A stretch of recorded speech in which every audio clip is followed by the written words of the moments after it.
What's going on, everybody? Today we're going to discuss Thursday Night Football for Week 5 that kicked it off. Indianapolis Colts at the Houston Texans. For you guys that don't know, I'm Gmias with GmiasWorld. You can contact me on at GmiasWorld on Twitter with any kind of concerns or whatever regarding it. We could talk football, things like that, fantasy. But I do weekly recaps about the games, and I try to keep it as honest as possible, which a lot of these networks don't. And just try to give you some things that I feel about it. Sometimes people agree, sometimes they don't. But that's why the world is great, because we all have different opinions. But we're going to quickly talk about this Indianapolis game at Houston Texans. The first thing I want to say is that I understand that, when quarterbacks are hurt or, when players are hurt, they have to show a lot of energy and the support for their team. But Andrew Luck needs to just go, and he needs to just go away. He needs to really go away. He's turned out to be one of the biggest fantasy busts in a long time. In a very long time. He's very, very happy. A lot of times during the game, he was trying to give people high fives, and nobody was high fiving with him. He just looked like an extreme clown. And like I said again, I understand you want to show support and stuff like that, but I think that he's primarily to blame for the Colts' bad start. And if he didn't get hurt, the Colts would still be losing because people are scared to bench players that are the name brand of the team. Like if guys are struggling and costing you a lot of losses, we're gonna get to the whole Hoyer and Mallet thing too for Houston, and them taking Mallet out and Hoyer coming in and making a decent run and then being a bum like he is and ending the game in the fashion in which he did. But Andrew Luck is a bum, and he's been a bum for a while. And I didn't realize how much of a bum he was until I drafted him in fantasy. He's always thrown a lot of picks. He's always been turnover prone. But, his joy was way too much for a starting NFL quarterback in the league. Listen, I understand that, again, we have to support, and we're all competitors. You want to support your team. But that was way too much excitement. It almost pissed me off more than the way RG3's ugly face looks when he's on the sideline acting like he's excited about Kirk Cousins scoring. And I just don't like, fake, real fake interaction. I don't like it. And I just like, you can just put your arm up. Other guys have been hurt. They put their arm up, do a fist pump. They're not so excited to be doing high fives and all this other dumb shit that he's doing. And that really annoyed me. Now, getting back to the Colts, Frank Gore is 32 years old. He looked good. Andre Johnson looked like the Andre Johnson of old. Matt Hasselbeck is a veteran quarterback. He's able to make those plays.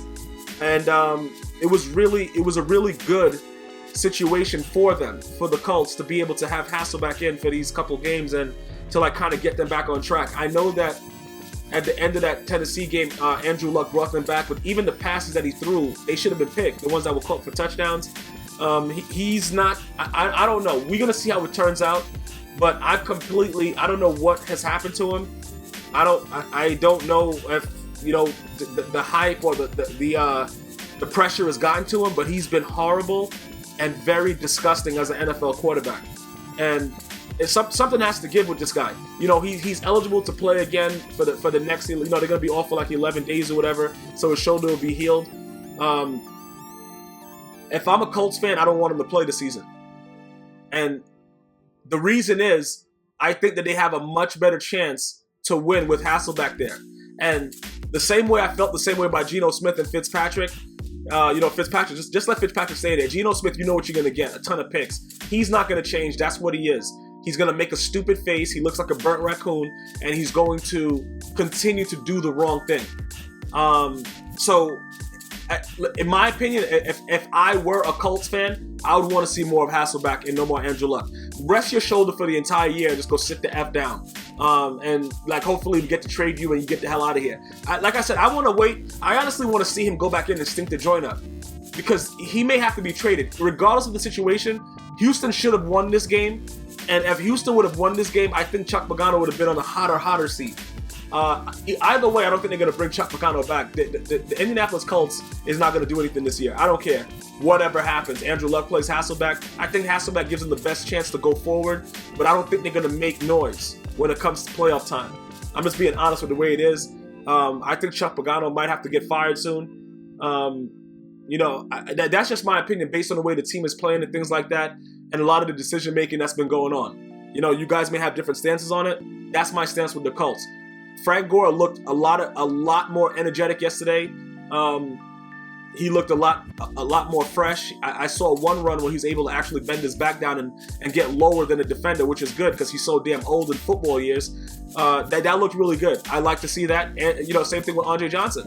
You know, Andre Johnson's 34 years old, running around like a young boy out there, just catching those passes over the top, back shoulder, things like that. And those are throws that I haven't seen Andrew Luck make all year. And I got to give kudos to Matt Hasselbeck, man. So congratulations to the Colts with that win, but it should have went to overtime and it should have been a different game. But we're going to get to that in a second. Houston Texans, Bill O'Brien, is that his name? The head coach? He should be fired very soon. And I'm going to tell you why. I watched him close his eyes and pray for a field goal to go in, which means that you're not confident in your kicker, so why is he on the team? A lot of guys made very poor decisions, and, you know, his reaction is just like, why did you... What was the guy that did it right in front of him, that wide receiver? I forgot his name. What was he, number 10 or something? I don't even know his name. It's probably some ridiculous name or something like that. But either way, number 10, he throws the ball at a defender, you know, at a most critical part of the game. Like, you know, was it Hopkins? Like I don't know what he's doing. I don't understand what's happening. There's no stamp on the team. You know, there's no self-control. Guys are doing whatever the F they want to do, and it comes down to the coaching. It comes down to the coaching. You know, sometimes things are going to happen, but a lot of the things that the players were doing, at some point, the coach is to be blamed for it. I'm going to go back again and talk about J.J. Watt. You know, I saw J.J. Clowney and Watt on the field at the same time. There would be a double team for the most part. It was like they weren't there for most of the game. So if J.J. Watt is this big time guy, you know, I need more pressure. If I'm a Houston Texans fan, like, bro, you want to run around all day, do this, do that. You're doing commercials, all this crap.